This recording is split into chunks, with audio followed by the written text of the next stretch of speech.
മഴയെ ഇഷ്ടപ്പെടാത്തവരായിട്ട് ആരും ഉണ്ടാവില്ലല്ലോ. എല്ലാവർക്കും മഴയെ വളരെ ഇഷ്ടമല്ലേ? എനിക്കും ഇഷ്ടമാണ് കേട്ടോ. ഞാൻ ഇന്ന് രാവിലെ എഴുന്നേറ്റപ്പോൾ നല്ല മഴയായിരുന്നു. പുറത്തിറങ്ങി ആ കാഴ്ചകളൊക്കെ അങ്ങനെ കണ്ടിരുന്നു. മഴയുടെ ഇരമ്പലിൽ തല വഴി മൂടിപ്പൊതിച്ച് കിടക്കാനും നല്ല സുഖമാണല്ലേ. നിങ്ങളോട് ഇങ്ങനെ കുശലം പറഞ്ഞിരുന്ന സമയം പോകുന്നതേ അറിയില്ല. നമുക്കെന്നാ ബ്രേക്ക്ഫാസ്റ്റ് ഉണ്ടാക്കാൻ പോയാലോ? നേരെ അടുക്കളയിലോട്ട് വിട്ട് കുറച്ച് പുട്ടുപൊടിയെടുത്ത് കുഴച്ച് വെച്ച് കുറച്ച് തേങ്ങയും ചിരകിയെടുത്ത് അത് പുട്ടുകുറ്റിയിലേക്കിട്ട് നല്ല ആവി പറക്കുന്ന പുട്ടാക്കിയെടുത്തു. പുട്ടിന് എല്ലാവർക്കും കടലയാണ് കോമ്പിനേഷൻ, എന്നാൽ എനിക്കിഷ്ടം ചെറുപയറാണ്.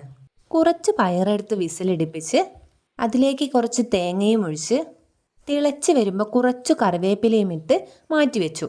ഇനി അതിലേക്കൊന്ന് വറവിടണം. അതിനുവേണ്ടി ചീനച്ചട്ടിയിൽ കുറച്ച് വെളിച്ചെണ്ണ ഒഴിച്ച് അതിലേക്ക് അല്പം കടുകിട്ട് പൊട്ടിച്ച് അതിലേക്ക് കുഞ്ഞുള്ളിയും കൂടെ ഇട്ട് നന്നായി മൂപ്പിച്ചെടുത്ത് ആ കറിയിലേക്ക് ഒഴിച്ചു. എന്നിട്ടൊരു കഷ്ണം പുട്ടും അതിലേക്ക് അല്പം പയറും ഒഴിച്ച് ആസ്വദിച്ചങ്ങോട്ട് കഴിച്ചു. ഈ വീഡിയോ ഇഷ്ടമായെങ്കിൽ ലൈക്ക് ചെയ്യാനും സബ്സ്ക്രൈബ് ചെയ്യാനും മറക്കല്ലേ. ഇത്തരം കുഞ്ഞു വീഡിയോകളുമായി ഞാൻ ഇനിയും വരാം. ബായ്.